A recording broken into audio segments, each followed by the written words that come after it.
Salaf wal Qiyas Al-Habib Abdullah bin Muhsin bin Abdullah bin Muhsin Al-Attas wa nafatihi wa fi darafi amin ya rabbal alamin. Alhamdulillah, kembali daripada pembacaan kitab daripada kalam Al-Imam Al-Habib Abdullah bin Muhsin Al-Attas. Melanjutkan daripada pembahasan apa yang dikatakan oleh Al-Habib Abdullah bin Muhsin, bahwasanya wa kana radhiyallahu an al-jihatun al-laysat wa asma'uha wa wujudaha innama hiya tadba'u wujudul insan fil ulwi was sufla wal imam wal khalaf wal fawq wa tahta, innama hiya nisbatu ila al wujud al khalaf. Wa qala radhiyallahu al ilmu asluhu al hijab aw qala aslul hijab min al ilm wa ilmu amma yuwarisul jahl al mahmudan walladhi ya'riful insan jahluhu wa amma yuwarisu jahlan madmuman huwa alladhi la ya'riful insanu bihi jahlu nafsuhu. Fa idza arafa al insan al ilmu wa la ya'rifu jahlu nafsuhu sara jahlan muragaban.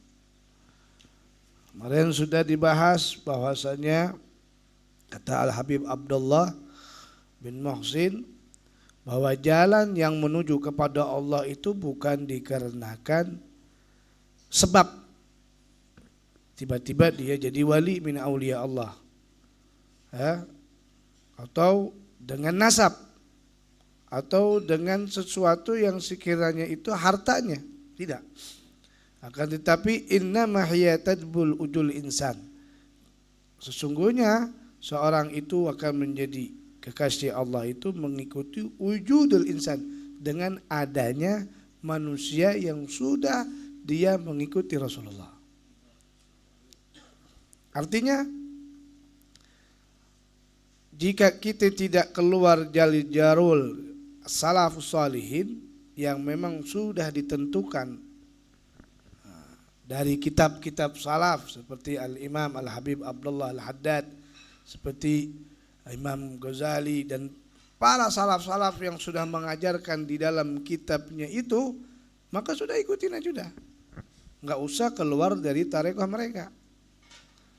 Kalau kita mengandalkan dengan adanya sesuatu yang baru, repot kita. Yang ada bukan namanya kita menuju kepada Allah, sehingga kita akan mencari kesalahan orang lain. Lihat orang-orang salaf soleh, mereka enggak pernah mencaci maki.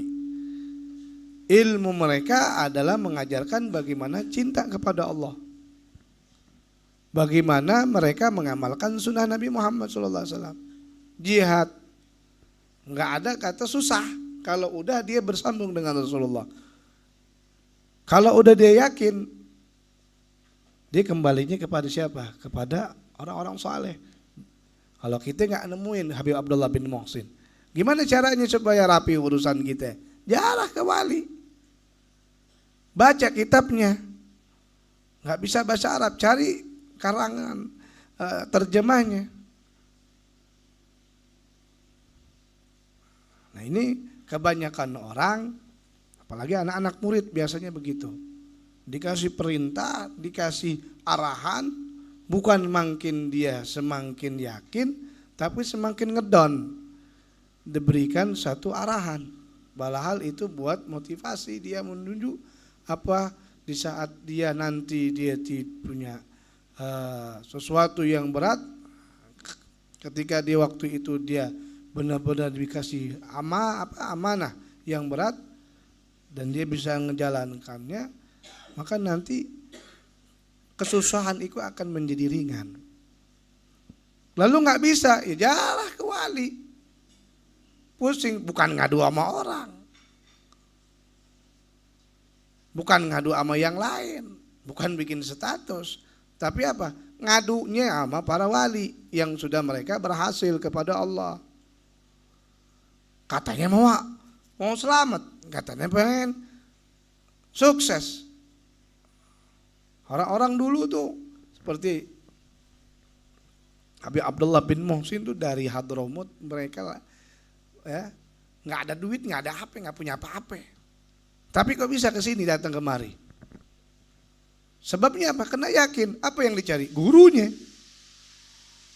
Guru yang dicari. Kenapa? Karena tahu sebab sumber gurunya itu membawa keberkahan. Bukan dipusingin. Bukan dibikin beban. Makanya perintah itu lebih afdal daripada adab. Perintah itu lebih afdal. Dalam perkataannya al-amar afdal min sulukil adab. Perintah itu lebih afdal daripada adab. Lebih cium tangan bolak-balik. Tapi ketika diperintahkan gak jalan. Gak ada apa-apanya itu.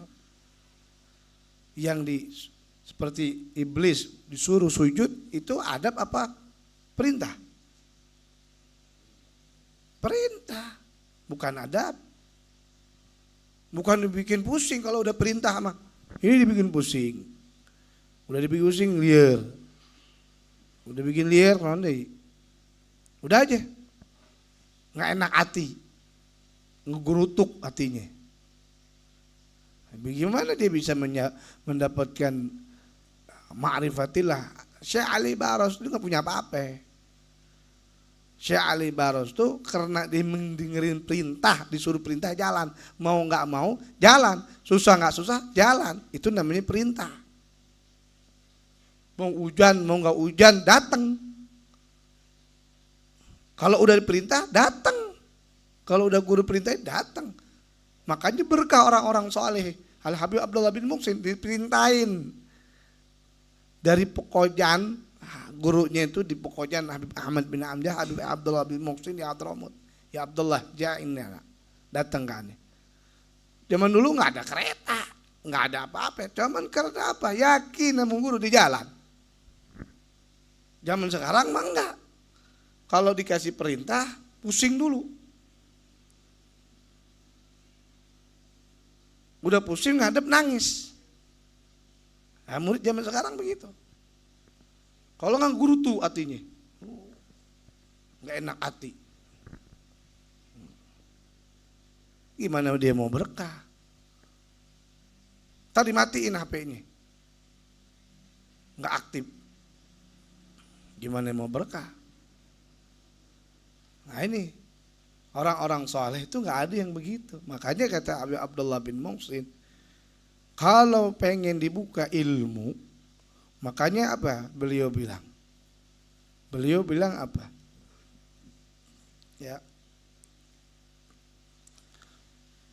Wa ilmu asluhul hijab. Ilmu itu tadinya ditutup. Orang ini bodoh.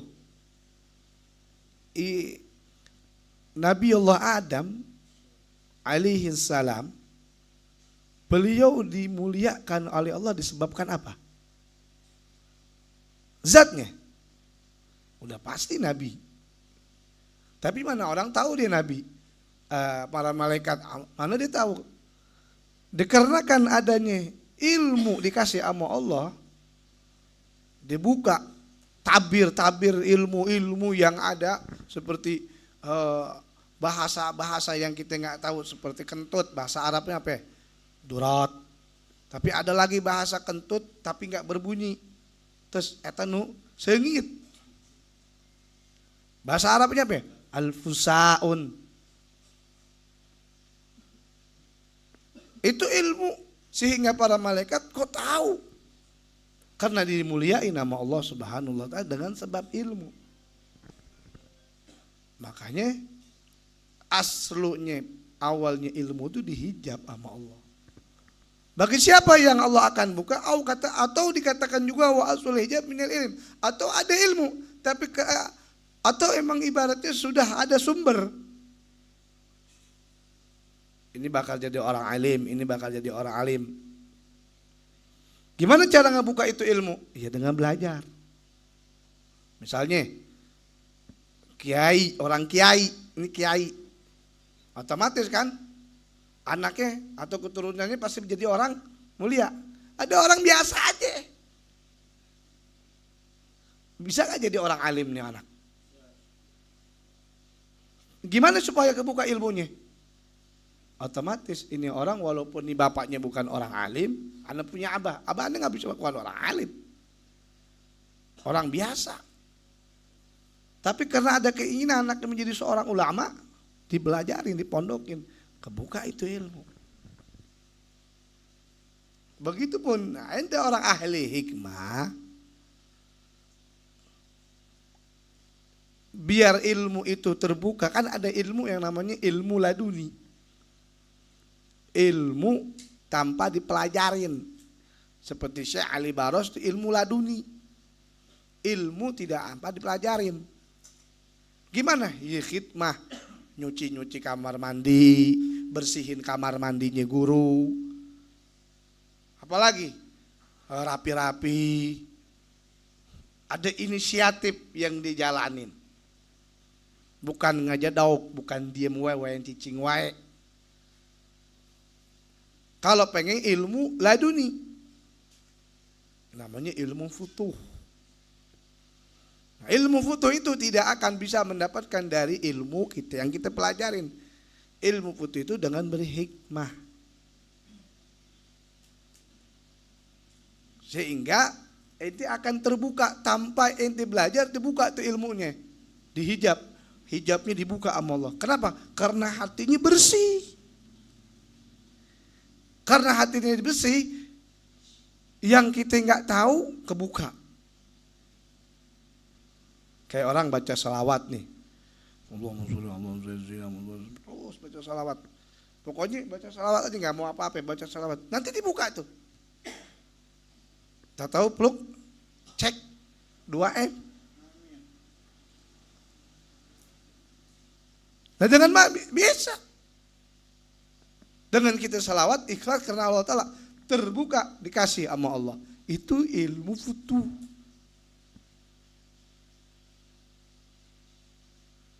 Namanya ilmu tanpa ada kitab. Kan ilmu luas. Kalau pengen berkah, dan yang kedua jangan ada suudzon, jelek, sangka buruk kepada guru dan ulama. Bersihin hati, apalagi yang namanya ente berkhidmah sama ulama, sama guru. Apalagi itu ahlul baitin Nabi.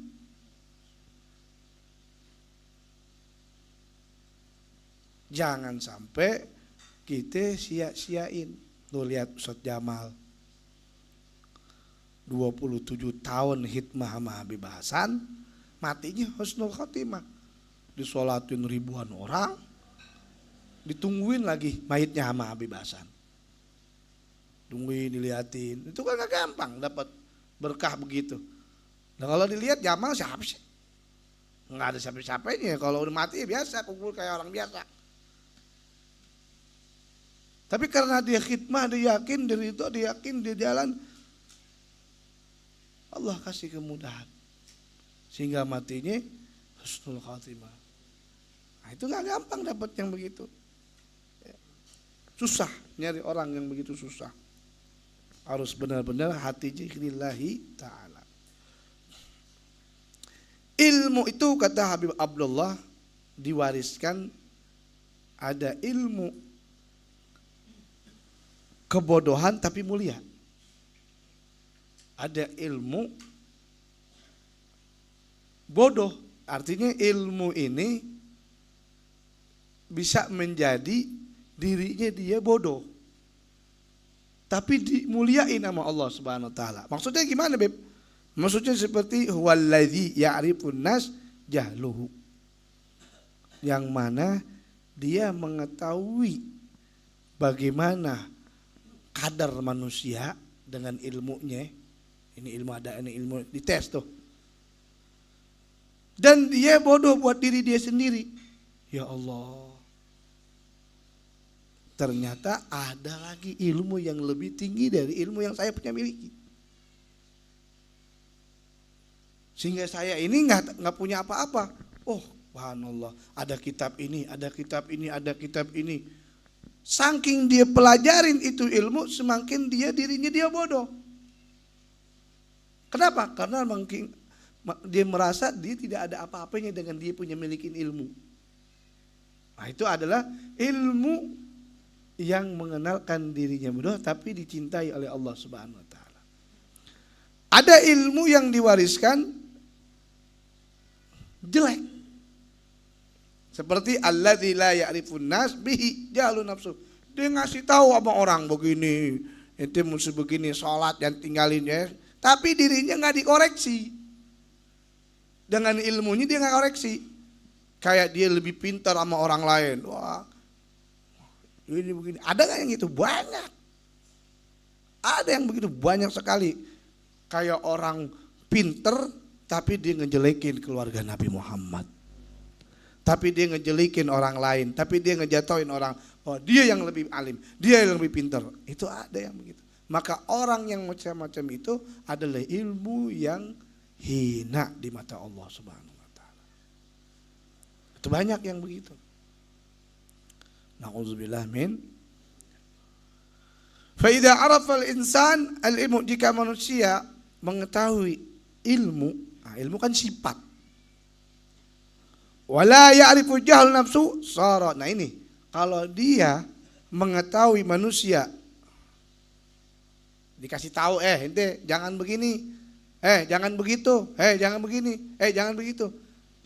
Tetapi la ya'rifu jahl, tapi dia nggak ngetahuin diri dia juga bodoh. Kenapa? Karena manusia itu cerminan buat dirinya. Kalau manusia itu ente kata-katain, mungkin ada sifat jelek ente dari orang lain. Ada tuh, apa sifat ente apa sifat apa bagaimana, itu ada. Kalau dia nggak mengetahuin ketika dia memberikan satu nasihat, terus dia merasa diri bangga, maka orang yang semacam itu fasyara jahilan, maka itu orang yang paling bodoh. Jahlan murakaban, dan paling bodoh di atas bodoh, murakab kita sini. Tolol bin goblok dah. Kan ada orang yang begitu ngatain, hal-hal ada sifatnya dirinya, dia ada di situ. Nah, orang yang semacam itu adalah orang yang mana dirinya sudah dipenuhi dengan kebodohan dirinya sendiri dengan ilmunya. Jahilan murakaban, bodoh di atas bodoh. Apa namanya, bahlul di atas bahlul. Sama, dia ngerusak dirinya dia sendiri. Fahidha tahagal insan bijahlil mahmud. Nah, jika manusia benar tahu hakikahnya kayak apa, benar-benar dirinya dia tahu, merasa dirinya paling bodoh, ya orang alim dia bodoh. Ada di Hadramaut ada nih Syekh Baudan, alim, hatta sendalnya nggak mau dipegang. Sendalnya pegang, kalau mau orang alim kita dimarahin kita. Mamnu, kita pengen berkah, nggak mau. Kenapa? Karena dia takut ketika dia dipegang itu bisa jadi ujub buat dia. Jadi sombong, jadi dia gak mau. Ada orang yang begitu, alim, alamah. Nah, makanya orang yang begitu, hada jahlul, itu bodoh yang mulia. Dimuliain sama Allah. Bodohnya bukan dimuliai sama Allah, tapi bodohnya dimuliain. Kenapa? Karena dirinya merasa bodoh, dirinya tidak tahu apa-apa. Subhanaka la ilma lana illa ma 'allamtana innaka antal alimun. Semua karena itu dari Allah ilmunya. Jadi jangan merasa ente udah punya sesuatu, jangan ente banggain. Justru kita merasa diri kita apa? Ya Allah, ntar pulang dari sini nangis, ngaji aing nangis, baca basaudan aing, baca yasin aing mulia ya. Nah, boleh begitu. Itu setan. Jidat aing geus hejo lain hideung deui. Saking apa? Saking nekannya paling dalam. Tuh lihat anak. Tahajud. Padahal tahajud 2 rakaat tidur lagi. Itu nggak boleh kita nggak banggain diri kita, mesti diam. Ibadah kita nggak boleh kita kecuali Allah Subhanahu Wa Taala. Makanya isdadun ilman, maka akan menambah ilmunya dia. Fafarat harakatuhu wa sakanatuhu bifadlil wal ilm wa aslihi safi. Sehingga jadilah pergerakannya, tingkah lakunya akan dimuliai nama Allah Subhanahu wa taala. Jadi ibadahnya, ilmunya, salatnya, puasanya, hajinya, umrohnya, sedekahnya, ngajinya itu dimuliai nama Allah Subhanahu wa taala. Kalau dia merasa dirinya dia tidak punya apa-apa. Gitu. Dia hanya memperbaiki diri. Makanya kalau kita baca Imam Habib Abdullah Al-Haddad, fa'alaika fayambagi, itu buat siapa? Itu buat dirinya Imam Haddad. Fayambagi, ada ya banyak tuh kata-kata fayambagi wa alaika, itu buat dirinya. Nasihatin Imam Haddad itu nasihat buat dirinya sendiri. Nggak ada kitab yang begitu. Kecuali Imam Haddad, ente baca Imam Haddad, fa alaika, hendaklah kamu, maksudnya dia. Jadi nggak ada syarat kepada orang lain, nggak ada, buat dirinya. Ya mau dibaca nggak dibaca, makanya kitabnya dibaca sama orang banyak. Nasihat Dunia, Satul Ma'awana, ada Suluk, banyak kitab-kitab Imam Haddad. Yang ya. Wassallallahu fa inam yatakaddar minal auliyah allati marah, sehingga dia akan dijadikan oleh Allah yaitu liputan atau dinaungi oleh Allah sebagai kekasihnya Allah Subhanahu wa taala. Ya kalau dia merasa dirinya dia menjadi orang yang bodoh di mata Allah, bukan bodoh di mata manusia. Makanya nanti kalau ada manusia nggak boleh depan orang itu alim ala-alama terus mau mundur tawadu, nggak bisa begitu. Ya, terkadang ente punya ilmu. Nah, kalau misalnya ada orang mau sholat isya, ente orang alim nih disuruh nggak mau, itu paham, ente ngerti. Ada orang jadi imam tapi yang jadi imamnya swing, gimana tuh? Nggak bisa. Kalau ada nggak tahu kan, Bismillahirrahmanirrahim, Alhamdulillah, salah bacaannya, nggak sah. Atau orang alim, ada anak kecil, ada orang alim. Nih, anda tanya sama inti, ada orang alim, tapi ada anak kecil belum balik, tapi makhraj hurufnya bagus, boleh gak jadi imam?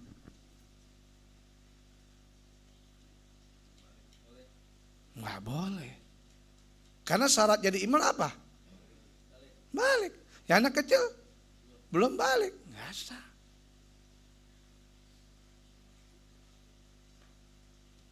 Banyak orang yang begitu, banyak. Sebetulnya nggak sah. Tanya Ustaz Haji walaupun itu ikhtilaf ulama. Tapi ya seharusnya ya orang alim menjadi imam. Karena syaratnya jadi imam ya mesti aqil wal balik wal muslim. Kecuali enggak ada lagi. Kabe bawa rodo, ayah budak letik. Baru biasa jadi imam. Gitu. Ya kalau ada alim paham.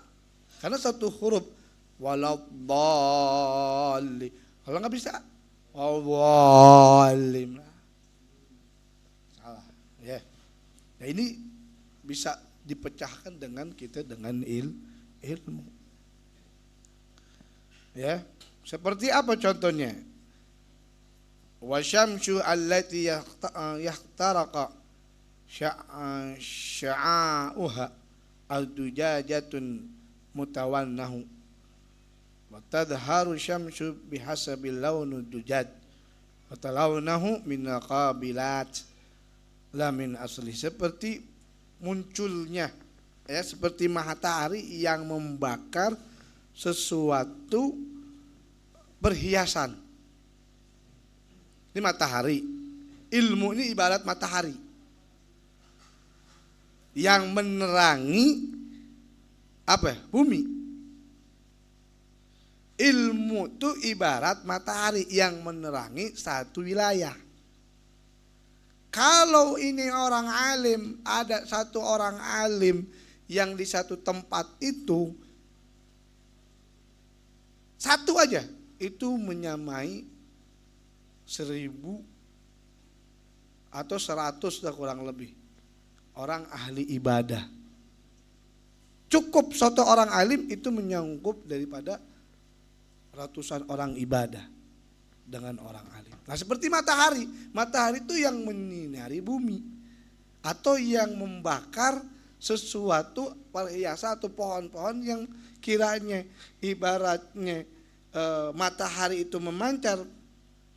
Pasti kalau ente cerminin al-dujajat itu, kalau dujat kan kaca, kalau al-dujat pakai tasbih itu perhiasan seperti pohon-pohonan menghias.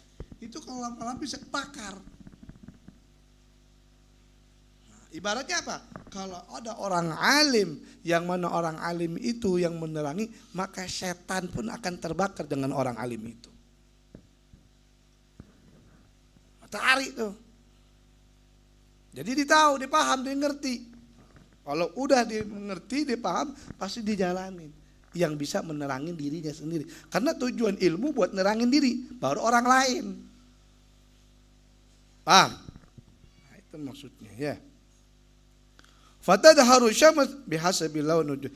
Dan timbulnya matahari itu tergantung hitungan warna yang artinya pohon itu, perhiasan pohon itu berwarna-warna. Nanti kalau matahari nimbul itu macam-macam warna itu pohon. Nah, ilmu begitu. Kalau orang sudah ada ilmu akan terpancar warnanya. Haibah, kewibawaannya dia. Ada orang tawadu, tapi ketika dia mengeluarkan kaca ilmu, wah, orang segan. A, B, C, S sampai Z. Itu disebabkan dengan ilmu. Jadi mulianya ilmu itu ya dipelajari dengan kita menuntut ilmu para ulama. Yang simpelnya adalah belajar kepada orang yang sudah menyambung kepada Rasulullah SAW. Jangan keluar dari toreko. Sekarang kan banyak toreko. Torego ini, torego itu, torego segala macam. Akhirnya ada jadi pecah belah. Nah, jangan yang semacam begitu. Ya, udah dia gimana pun dia cari ilmu, tapi nggak tenang hatinya. Kenapa? Karena orang yang menyampaikan ilmu itu tidak ikhlas. Karena ilmu beda-beda. Nggak bisa disamain. Ada yang ilmu tadi bilang, ada yang dia lahirkan ilmu yang mulia, ada yang dilahirkan ilmu dengan yang tidak mulia. Kata Habib Abdullah bin Muhsin Al-Attas. Ya, wa ilmu hakim. Ilmu itu yang menghakimi. Ala kulli syai, dari setiap sesuatu. Jadi kalau orang ada ilmu itu dihakimi sama ilmu. Jangan. Nggak boleh. Orang kalau nggak ada ilmunya bagaimana? Nabrak kiri, nabrak kanan, sikat kiri, sikat kanan. Nah itu, hanya ilmu itu yang menghakimi ente. Ya, kalau udah ilmu yang menghakimi, nafsu pun akan dihakimi sama ilmu. Wal adlu yahkum alal insanil ilm, sedangkan akal, ya, kadang dihakimi. Akal itu yang menghakimi manusia. Kadang kita kalah. Kalau kita mengandalkan dengan akal, nggak ada ilmunya, nah kadang-kadang kita ngikutin akal kita. Sekarang ente minta doa, ya Allah, yang kaya, ya Allah. Akal kita kepengen nafsu, tapi hendak Allah bagaimana? Kalau orang yang memiliki ilmu nggak mungkin. Ya Allah, berkah dunia akhirat. Kumaha Allah wae. Insya Allah berkah. Tapi kalau kita ngandalin akal, ente diperintahin akal nih, pakai akal nih, kayak otak pakai akal, nggak nyambung. Tapi karena ente menyadari dengan ilmu, wah, anda yakin. Itu ilmu tuh yakin tuh. Kok bisa yakin dari mana? Dengan ilmu. Anda bisa. Gimana? Dengan ilmu, keyakinan ente. Tapi kalau dengan akal nggak nyambung, nggak nyampe. Kalau ente pakai akal, aduh, aing liar, pusing, kumaha ya, nggak bakal nyampe. Tapi kalau dengan keyakinan ilmu, insya Allah ada jalannya. Berkah ente menuntut ilmunya Allah Subhanahu wa ta'ala. Intinya dengan adanya kita duduk di tempat yang orang-orang saleh, nah itu termasuk inti mendapat ilmu. Mendengar zikiran orang-orang saleh yang kita baca dan itu zikiran orang-orang saleh. Itu kita mendapat ilmu, memandang cahaya dari Rasulullah Sallallahu Alaihi Wasallam. Sehingga kita yakin yang kita baca nih, tadi main bakluk, itu dirasain nggak? Kalau di Hadramut main hadroh aja mereka dirasain, tanya ini dipahami. Biasa, prak begitu doang. Tapi itu subhanallah, kayaknya walaupun koprak ongko tapi hati tenang. Nanti kalau nggak dirasain, bising. Walaupun ente tapi bising. Tapi kalau dengan dirasain, main hadroh itu dengan ilmunya, diiringi dengan ilmu, dengan ikhlas, maka yang mendengarkan yang ada di sini pun akan merasa nyaman. Itu dengan karena cuma ada ilmunya. Enggak semua orang akhirnya jadi bising ke kuping. Jadi enggak enak. Tapi dengan ilmu, dengan rasa ilmu, dengan ya Allah, anak mukul, ngirangin Rasulullah, ngirangin yang hadir dengan bacaan-bacaan doa-doa orang-orang saleh. Itu jadi apa? Jadi pahala pukulan ente. Prak itu jadi pahala. Kalau asal-asalan sampai jebol itu timpringan. Wah, hebat. Nggak bisa, itu tidak. Jadi semua cara itu ada ilmunya. Kalau ente semua cara ada ilmu, itu akan gampang ente langkah tuh ada. Siap, jalan, berdekat. Nah. Karena ada ilmunya. Kalau nggak pakai ilmu ya nggak bakal nyampe. Yang ada diri ente sumpek. Al-Fatihah. A'udzubillahi minasyaitonirrajim. Alhamdulillahirabbil alamin arrahmanir rahim maliki yaumiddin. Iyyaka na'budu wa iyyaka nasta'in. Shiratal mustaqim. Shiratal Ya Rabbana darabna bi annana darabna wa annana sharabna la ladha ashrabna fatub alayna tawba taghsil li kulli hawba wastul lana awrati wa amin irati waghfir li walidina Rabbi wa mauludina wal ali wal ikhwani wa syairil ilani wa kulli di mahabba hawjiratina soba wal muslimina ajmana min ya